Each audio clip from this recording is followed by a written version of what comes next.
আপনার অন্তরে যা আছে, আপনারা যে যে বাধ্য করে তার কথা বইলে দেন না। আপনারা কি করবে বলেন? আপনারা খুন করবে? আপনি প্রায় 80 বছর বাঁচছেন, আর কয় বছরই বা বাঁচবেন?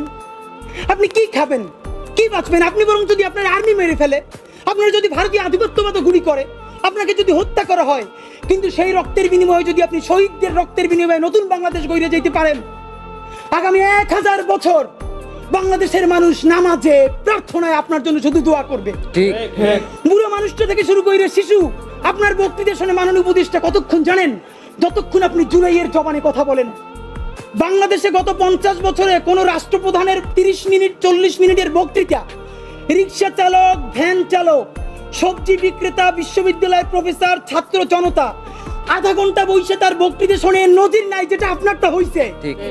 এটা কিন্তু আপনার চেহারা দেখে না।